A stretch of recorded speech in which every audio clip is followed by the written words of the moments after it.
budget line for literacy. So now they have that. That came in 2024. Illinois also has a meaningful blueprint for building a strong literacy program, and they're conducting workshops and developing materials to support that. We are now asking that all professional development be consistent with that plan. And the state board is so excited about this process, how it's worked out, that they've now asked to replicate this in the math area. And we won't be involved in that. We're the Early Literacy Coalition. But the state board is very happy with how ISB has been working on this. So we're continuing our efforts to promote sound literacy practices throughout the state. We work on legislation. We're creating a white paper based on interviews with high-performing districts about how they've implemented strong practices. And we have meetings like this one to grow engagement. And we hope that in 2025, one of the things that will happen is that we'll be able to facilitate activating parents and individual communities to make meaningful change in their districts. And today's meeting is part of that goal.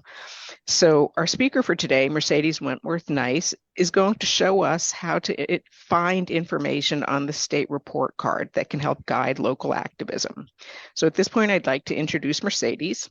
Mercedes Wentworth-Nice is a Senior Policy Associate at Advance Illinois, where she primarily focuses on issues related to educator quality and diversity, as well as K-12 school funding. Mercedes is originally from Pennsylvania and earned her undergraduate degree from the University of Chicago, in public policy and computer science. Prior to joining Advance Illinois, she was introduced to education policy and research through intern roles at City Colleges of Chicago and the U Chicago Consortium on School Research.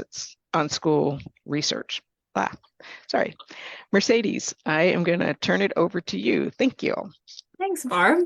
Such a formal introduction. I appreciate it.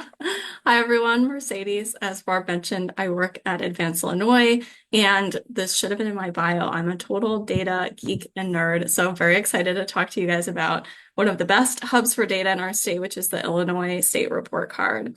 Before we jump in, I thought I would just ask if anyone or who in the room has actually used the state report card before. If you could give me a little hand raise or a thumbs up. Okay, a couple people. Could someone share, Tom, maybe, if I can call you out, if that's okay, what you used it for? Sure. Tracking scores across districts in our advocacy for a screening bill, as well as when I was inside the system in terms of lobbying for programming within the district, and especially based on subset scores, those with IEPs, etc. Beautiful, thanks. I just wanted one example of one way that it can be used. It can be used by many different actors in many different contexts. So I appreciate you being willing to jump in there. So as Barb mentioned, I'm going to give a quick overview of sort of what the system is for those of you who didn't raise your hand, who haven't used it before. I'm actually going to share a couple of highlights from the recently released 2023-2024 data from the state report card to give you a sense of what some of the numbers that might be most relevant to this coalition's work look like high level at the state level, and sort of some of the trends over time.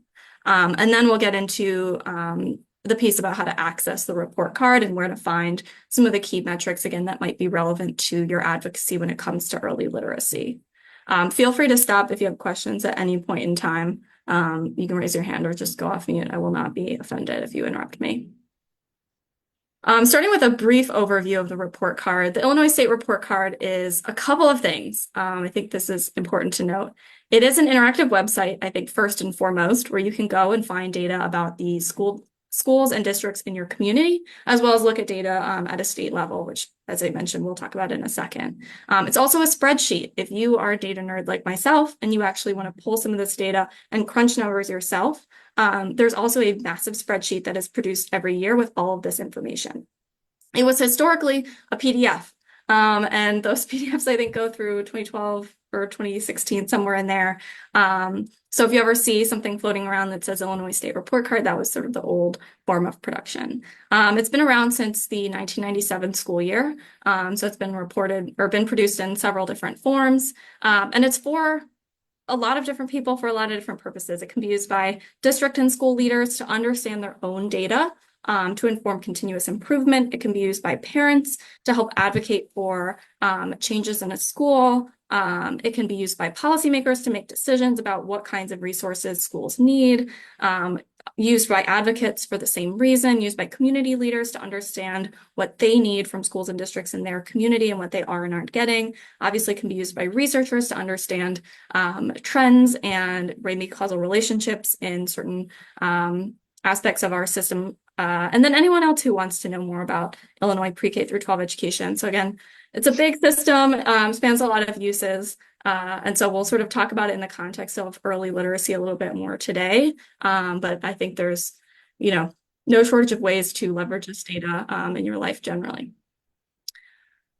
So a couple of things to just, again, sort of contextualize. Tom gave us a great example, but a couple of other sort of questions that the report card can answer to help you understand how you might use it.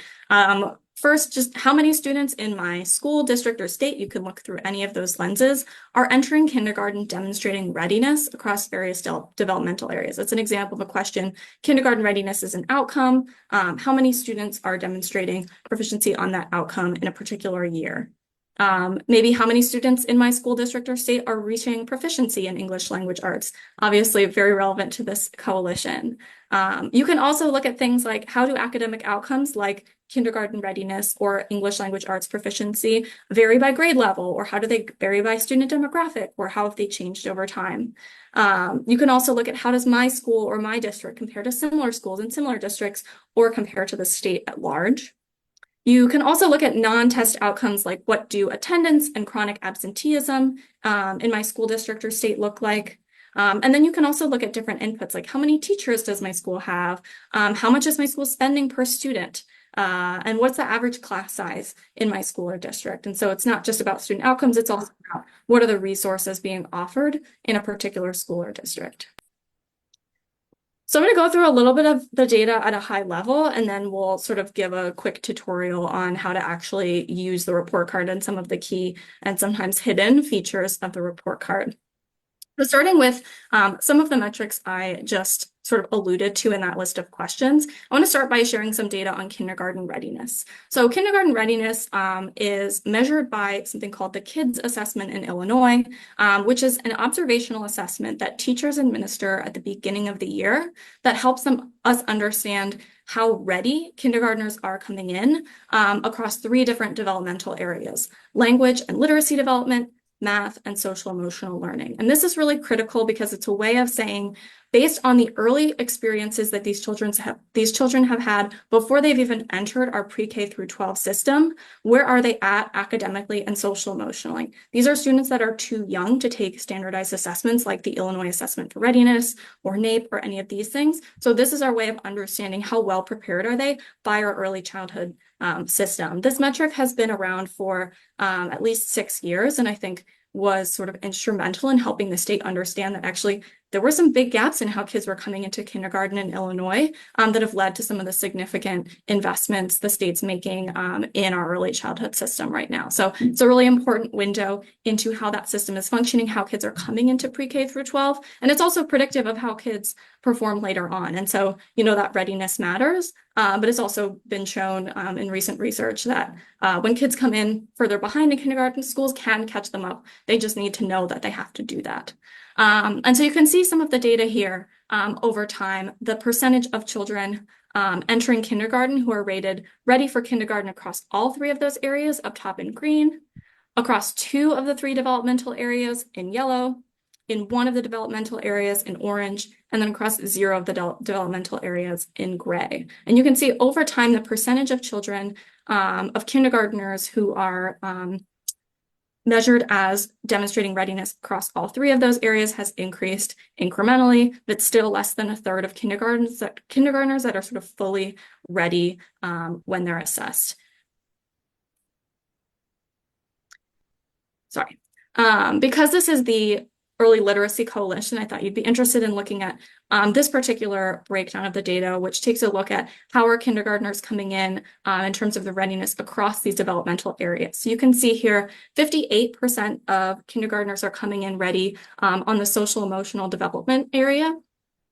49% are rated as entering kindergarten ready in language and literacy development, and 37% rated as demonstrating readiness in math. And so again, this is sort of the one I thought would be of most interest. You've got about half of kindergartners demonstrating readiness there. So there's gaps in that system even before pre-K through 12, right, that are contributing to some of the challenges that I know you all are seeking to address.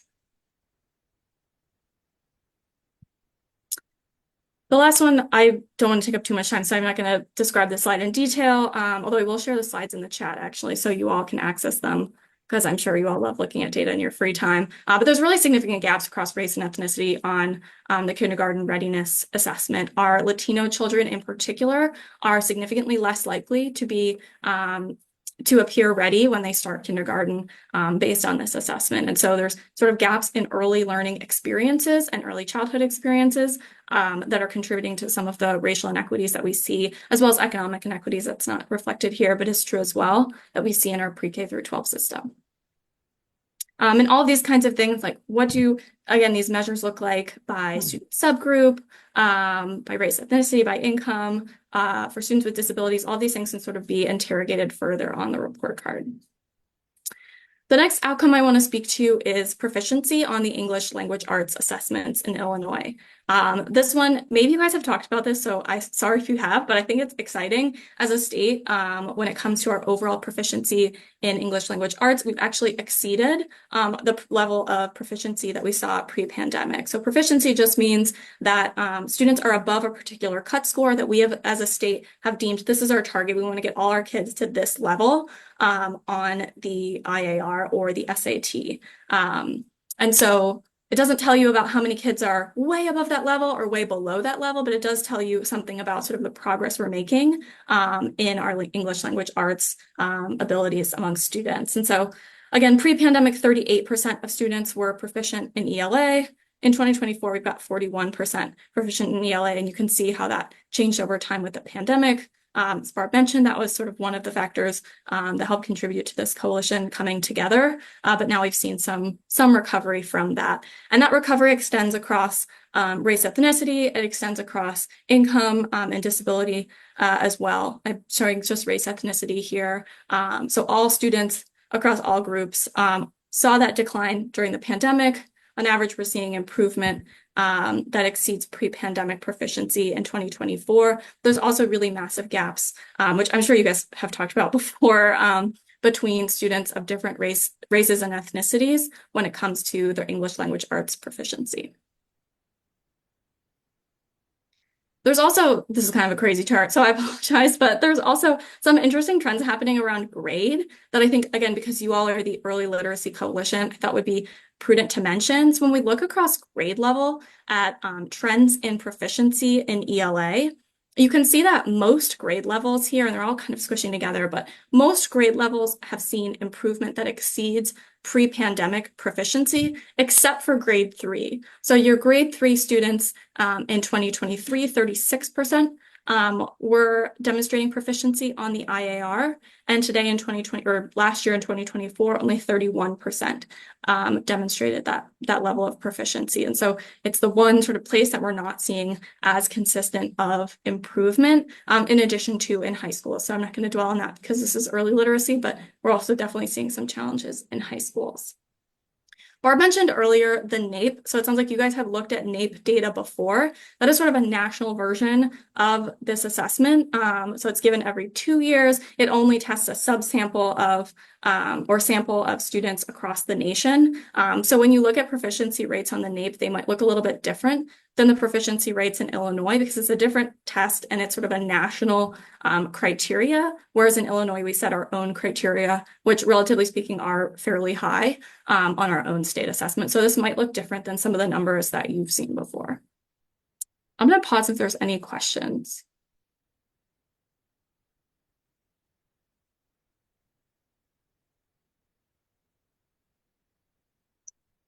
So I can't see.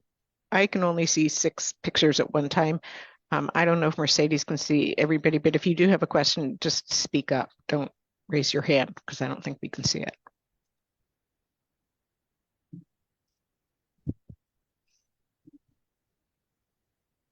If not, I'm going to move us forward, but feel free to interrupt. less interesting to this coalition, but I still have to show it, is our math proficiency, which is, we're sort of seeing a different story here in math proficiency, unlike English language arts, where we are sort of exceeding where we were pre-pandemic. And actually, when you look at our English language arts, I should have mentioned this, again, and maybe you've looked at this, against other states, we've actually generally in the last 5 years done much better than most other states in the nation on our ELA kind of growth. But in math, not so much. Students' proficiency overall is still below where it was pre-pandemic. So in 2019, we had 32% of students meeting proficiency standards on the IIR SAT in math. And in 2024, we had only 28%. So we're not seeing that progress. And that's part of what Barb was referencing. ISB is thinking about sort of working on a numeracy plan that mirrors the literacy plan to address this lagging growth. And this generally is like fairly typical, that when you see sort of shocks to learning and losses in learning, that math is more difficult to regain than ELA. But of course, there's also been, concerted effort as well in Illinois around ELA. Last couple of things. So test outcomes are what I focused on here. But as I mentioned, there are lots of non-test outcomes or pieces of student data that you can access on the report card that are extremely relevant to, I think, the work and advocacy that you're doing. And one of those is chronic absenteeism.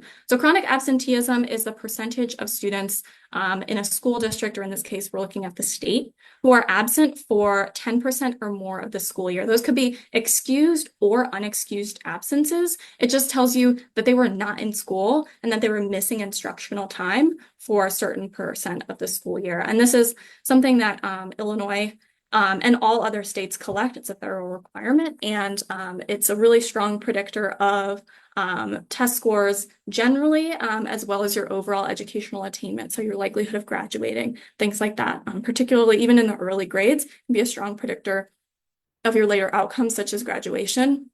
So it's really been shown to be really key that, right, kids are, it's kind of intuitive, right? Kids are in the classroom, they're getting that instructional time so that they can progress. And the data here show that chronic absenteeism in Illinois rose significantly during the pandemic. In 2019, 17.5% of students were chronically absent. In 2022, that was almost 30% of students. And we're still relatively high in 2024. You can make all the sort of speculation. I think there's a lot of conversation in the news about sort of what are the different reasons for this. And I think it's a really complex problem, and districts are working really hard to fix it, but it certainly has changed the landscape of what it means to instruct students, because they're just not in the classroom as much as they were before. And so that's a barrier that needs to be addressed when it comes to literacy and all other sort of academic realms.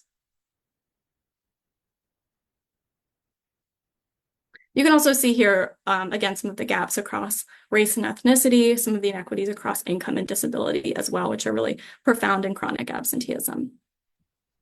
And we're seeing, as an example, in Chicago, where we're seeing actually kindergarten actually is the highest elementary school grade level of chronic absenteeism. In high school, I think we're over 50% of all high school students in CPS are now missing essentially 3.5 weeks of school per year. Excused and unexcused. Thanks, Hal. And it tends to be the case that it's highest in kindergarten, and then lower in sort of the early and middle grades, and then highest in high school. Yeah. A couple other quick highlights. Again, I know it's early literacy, but I'll still share on the graduation side. High school graduation statewide is at an all-time high. There's been really significant gains for Black students and students from low-income households, as well as underfunded districts on graduation rates. So that's good news. Student enrollment, I think something important that's shifting in our landscape is the percentage of English learners in the state. The percent of English learners has been growing periodically over time. This population has been growing for a very long time, but it went up very significantly in the last year. And that includes in CPS, I included that specific data here, which I think, has implications for, right, the staffing that you need in schools and what is required for literacy development. And then finally, the state is aggressively hiring more and more educators every year. We saw an increase of 2,100 new teachers in the last school year, but just over the last 5-6 years, you've seen a ton of growth in just the number of teachers, administrators, support personnel in our schools as well. Any questions before I get into the report card itself? Yeah, I'd like to ask about the new teachers. Is that 2,100 above previous staffing levels, or is that just 2,100 new teachers in the system?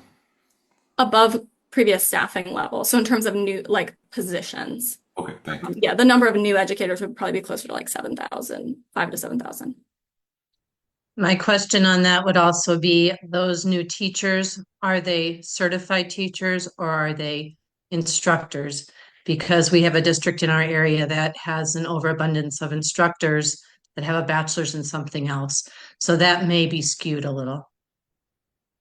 Yeah, and I think that varies from district to district quite significantly, but at least in the last 5 years, there's been significant growth statewide in the percent of people who don't have a Pell, which is the professional educator license. And definitely something that you can actually interrogate on the report card.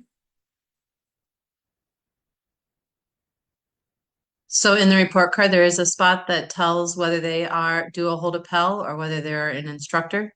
It'll show whether or not, well, why don't we go there now? Because my next part was going to be to show the report card. So this is a good kind of segue and first question. There's a section that will show you not whether or not they have a Pell, but whether or not they hold a short-term or provisional license, which includes the licenses that allow you to teach with just a content knowledge bachelor's. So we can go there first. So this is the report card.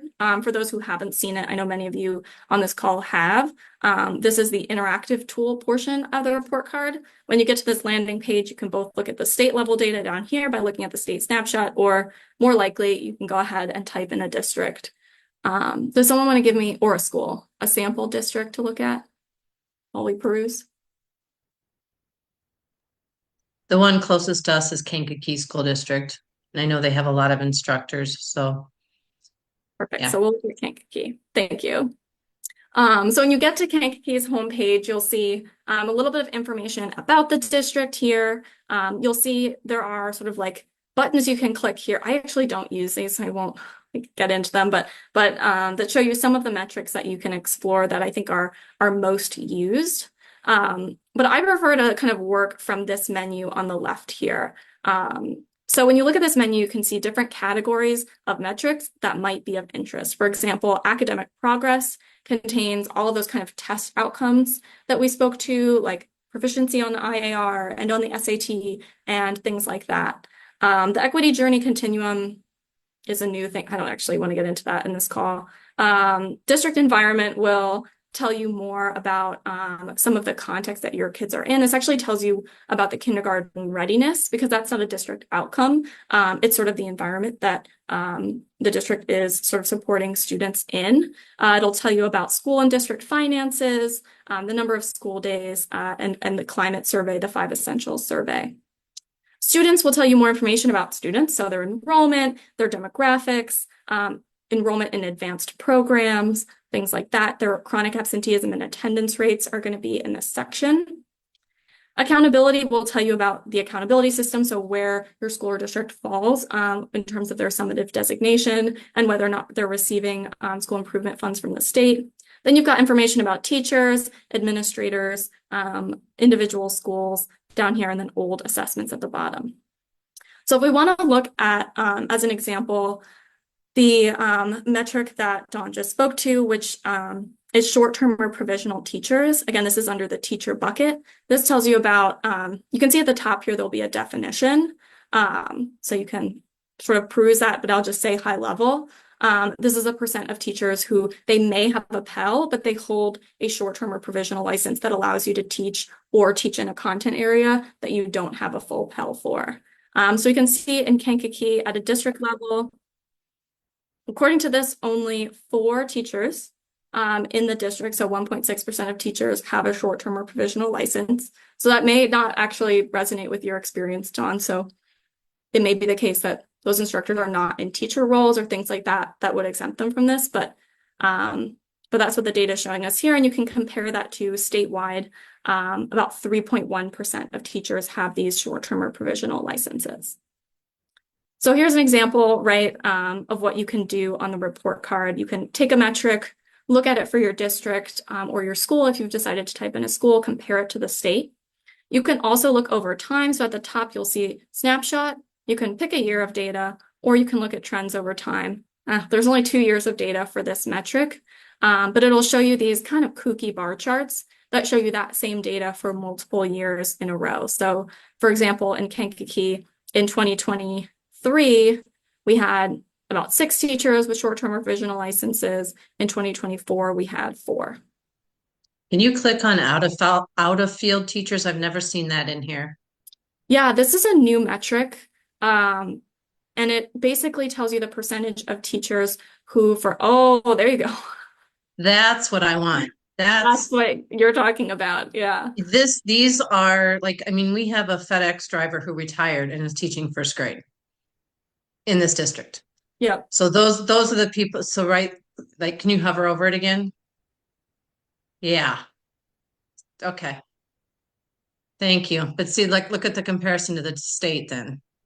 So statewide 4%, in Kankakee 37%. Yeah. That's what I was kind of getting at is I don't Yep. know if that overall teacher meant just all people that are in the classroom as teachers, but these are the out of field ones. I like how they have that listed now. Yeah, so this is the percent that are teaching at least one class for which they don't have actually any licensure. Whereas this is legitimate licensure, it's just not Pell. So right. I'm glad that you highlighted that. And again, when you kind of come to these pages, for those who are new to the report card, you can read more about why they're collecting this measure, what it means, sort of what the implications are for students and districts, and how it's calculated up here at the top of the page. And then again, you can click on trends to look at data over time. So in Kankakee last year, you had fewer teachers, but still a very significant amount that were classified as out of field. And you can see even more this year. And it looks like this isn't necessarily as meaningful for Kankakee because you don't have any data on low poverty schools, but for some of these metrics, because of how federal data collections work, you'll see them disaggregated within the district based on high poverty schools. I believe it's schools in the top quartile when it comes to the percent of students from low-income households to low poverty schools. You can see like what are some of the differences across schools that are even in the same district, because we know, especially in larger districts like CPS, for example, which is basically its own state, those within district inequities can be really profound. I want to show a couple other metrics here just to show you a few other, I think, key aspects of the report card. I think I saw Hal in the chat, you put something about kids data. So I'm going to go there next. Kids data, as I mentioned, is under district environment and then early learning. At the top of the page, sometimes you'll see a drop down here. For example, this is allowing you to look at different metrics. The kids data starts with how many students were actually assessed. But I think the more interesting data is how ready are students. So you can usually find interesting and other options up here at the drop down. And in particular, your comment was about demographics. So if you go all the way down to the bottom of that drop down, it should show us, yes, kindergarten readiness, the percent of kindergartners ready across all 3 developmental areas. Here we've got race and ethnicity. If you click on demographics here, you can select other demographics. So maybe we'll look at children with disabilities and English learners.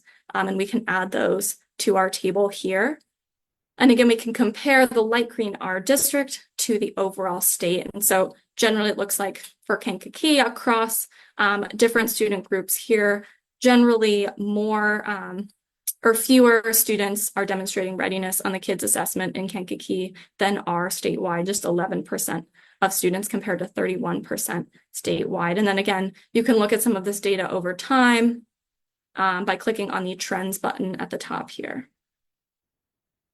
Typically, this is kind of an atypical measure, but typically at the top here, this dropdown will also allow you to look at things by grade level. Kindergarten readiness is only assessed for kindergartners, so there isn't a relevant grade level breakdown. But if we go to students and look at chronic absenteeism, here's an example where it'll start by showing us, once it loads, chronic absenteeism by student demographics. So again, I can select, maybe I want to look at gender, so I'll click the gender options here and I can compare. or we can look by grades.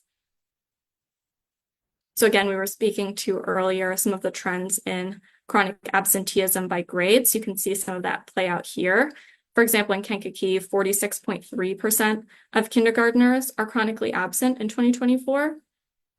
That number goes down as you get to grades 2, 3, 4, and then goes way back up in the high school grades, particularly 10th and 11th grade for this district. I think I had one more thing. Oh, one more thing to show. And then we have a couple extra minutes. If people have specific questions they want to look at, we can look at them together now. Under academic progress, so I started the presentation by going through a bunch of assessment data. This is where all of that assessment data is held, and it can be a little bit overwhelming. There's a lot of information here.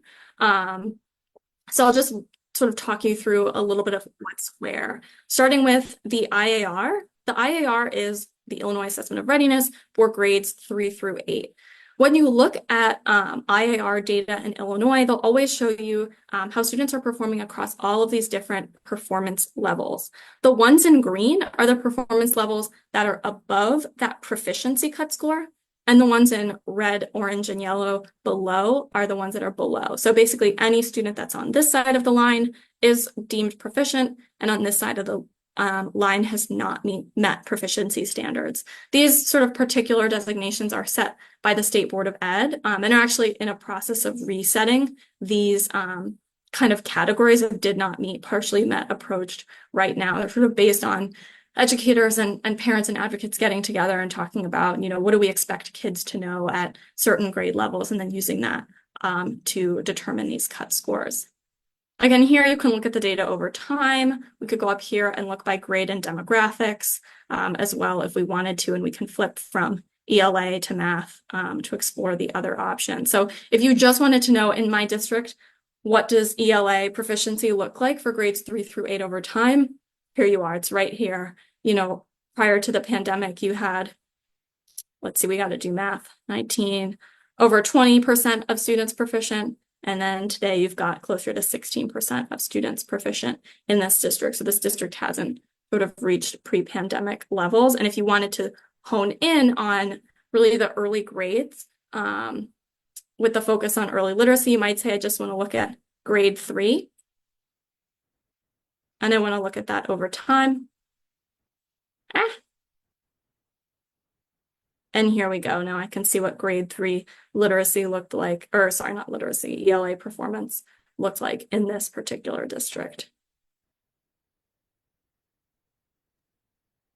I don't know if anybody's having flashbacks, but this is taking me back to the beginning dibbles when we were first using beginning of year, middle of year, and end of year, and we were getting those beginning assessments. All this color is just flashing me back to when we started out with that.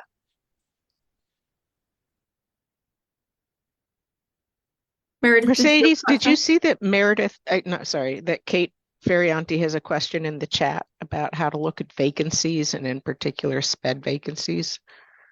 Yeah, that's actually a different data collection, but I'm happy to put a link to that at the end of this. It wouldn't be on the report card, unfortunately. I was hoping you could also, there's a couple of things that I don't really understand. One is the growth percentile, because it seems like growth should be really one of the keys about, you know, if you've got so many kids coming in kindergarten not really ready, then it's not surprising to me that they wouldn't be totally up to speed by 3rd grade, that there's still a lot of growing that needs to be done.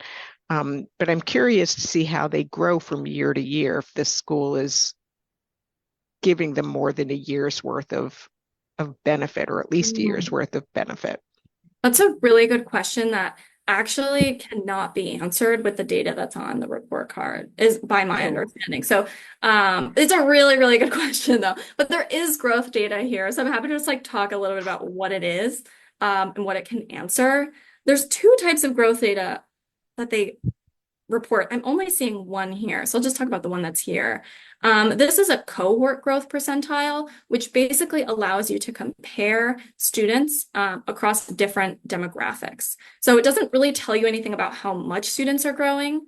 It literally just, or how that's even changed over time.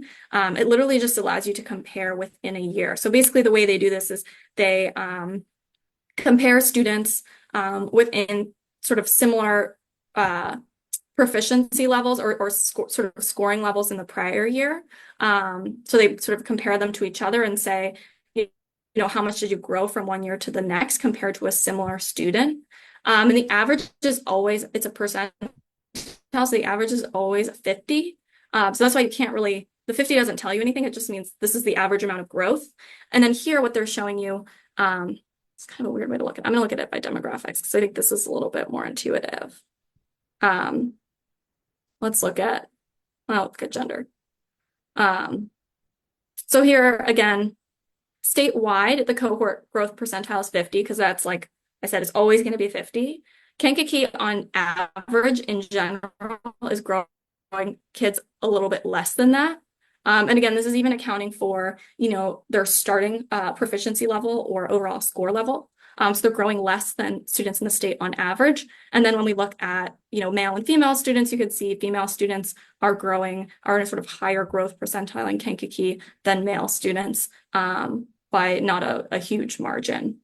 So again, it allows you to make those comparisons between different groups, but it doesn't tell you anything about like how many grade levels did they achieve in a particular year, unfortunately. I do think that the NAEP reports do a better job, or at least analysis I've seen of the NAEP reports do a better job sort of converting into grade levels to actually show you that information. But that's not something that the state does, to my knowledge. Thank you. And Meredith has her hand raised. So you mentioned that the state is revisiting the proficiency and the cut scores. I was wondering if you could talk more about that. And just for a little background, a lot of schools, and I think part of it is the switch from NWEA to IAR, but a lot of schools still report boxes 3, 4, 5 as proficient, like principals report 3, 4, 5 as proficient. And the different tests have different cut scores. But I would say having a non-dyslexic child in box 3 is not reading at the level that you would want a child to be reading at. So I'm curious to learn more. Are the discussions around, hey, maybe we need to lower the cut scores to define proficiency, or do we need to raise them? What is that discussion? Good question. So, and just to clarify, at least in the state's definition, sort of levels 4 and 5 met and exceeded are the levels that are considered proficiency. But of course, as a local leader, you can do whatever you want with your data and, you know, decide to report it and talk about it in whatever way makes most sense to you. The state is discussing, actually, I wouldn't say like holistically lowering proficiency standards, but I would say that's kind of the impetus coming in. Statewide, as a state, we have pretty high proficiency standards when you just sort of compare to other states. And so particularly on the SAT, well, now it's gonna be the ACT, but on the SAT, like almost everyone has the same cut score when you look state to state, except for us and maybe one other state has a higher proficiency standard. So we're just a little bit sort of out of whack with other states. And then on the IER as well, again, when you compare to other state assessments, it's a relatively high bar. And so I do think the impetus is how can we lower this, but it's a more robust process than that. It's not just saying, oh, we're gonna lower the score by, you know, 2 scale score points, or we're gonna turn category 3 into category 4. I'm not like intimately familiar with the process, but I do know it started with just what are sort of the high level descriptions of students that we think should be meeting, or what does it mean for a student to be meeting or exceeding standards? Then it goes into a group that I believe right now is actually like talking about what are the types of evidence that we should be able to see to say, okay, yeah, this is a student, you know, if they can answer these kinds of questions or do these kinds of things, that is a student who should be considered proficient. And then it'll actually go into looking at individual test items and creating a cut score from there. So I didn't explain that very well, but it's a long process. Yeah. And then I guess the second part of that is how does proficiency on the IAR compare to proficiency on the NAEP? I know relatively little about the NAEP. Probably the two sentences I've heard from Barb Cohen are that the NAEP has a pretty high proficiency standard. I don't know if I'm remembering that correctly, if that's true or not true, but I was wondering like how the numbers compare. They end up looking a lot alike every year, but I don't know if that's coincidence or there are differences in the two tests. There are differences in the two tests, so they're just going to be two different standards. I don't know off the top of my head which I would would be considered higher or lower, but I do think the trends over time should align. And there has been an effort to actually sort of standardize state assessment proficiency so that you can analyze like sort of the state assessment data against the NAEP. And I'm happy to share some of those materials, but I don't think I have a great answer to that question, unfortunately. Thank you so much. Yeah. And I think I'm at my allotted time. And Barb, you do seem like you're very motivated by the time. So maybe I can end here unless there's any other questions. I'll answer the questions in the chat as well. Well, I'm going to sneak in one more and ruffle up Barb. There's a lot of data here. And I think Tom was saying every time somebody looks at the data, they see something else. Are there like what you would call like secrets in the data that are maybe better at seeing how a district is doing that we wouldn't normally look at? I think this group probably goes right to the IAR ELA page and spends most of their time there. But are there other measures that you find really illustrative that we should maybe be looking at more? That's a really good question. I think a couple of things that come to mind when you say that. One, assessment scores and proficiency in particular take a long time to change. It's not easy, right? We've seen a lot of fluctuations because of the pandemic. And we've seen this like crazy growth, but that was also because we saw crazy losses. Generally, year to year, you're not going to see like so much change in proficiency. I think looking at differences across student groups and particularly differences in growth across student groups is a little bit more illustrative of like, what is the district or school doing to support that group of students? So that's sort of one piece. And then I think also like looking at things that you might consider leading indicators of growth, which means you're not seeing that assessment progress right now. But if you are performing well on this metric, you should see growth in the future. And chronic absenteeism is one of those. This is a sort of weird time to look at it because frankly, like the reason it's high is because there's been a lot of cultural shifts around a lot of different things about health and how we handle school and all of these kinds of things. But generally, chronic absenteeism is a predictor of how well students are going to do down the line. That moves a little bit more quickly and sort of predicts into the future rather than showing, lagging progress from the past, which is what we would consider for assessments. And then finally, I work in the policy space and I work on teacher diversity and quality in particular, so as well as funding. And so those are inputs. And so I like to look at inputs to say, is the district providing the resources that students need to succeed? Because if they are, again, that should lead to growth later down the line, even though it takes time to see that growth. Dan, did you have a question? Thank you. I am continue to be very happy and celebrate that we have a graduation rate at an all-time high, but I'm extremely concerned that we continue to potentially graduate illiterate and low literate students. So I'm just curious if you have any reaction to that sort of data point.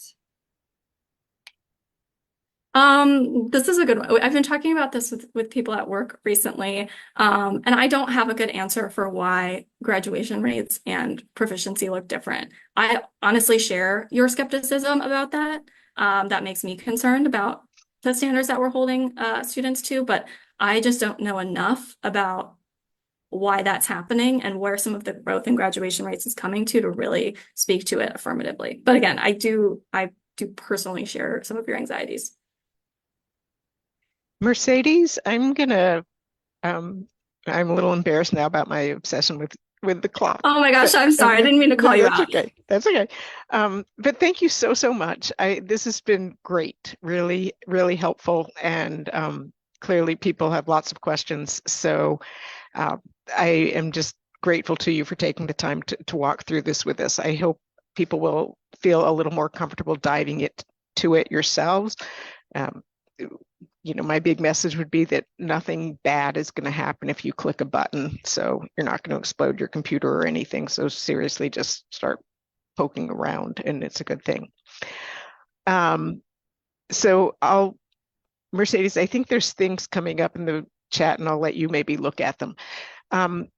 So one of the reasons we wanted to do this data dive was to show people how it can be done, just for sort of general educational purposes, but also because, as I said before, we want to start thinking about how can we start having some impact at the individual different district level. So if you are interested in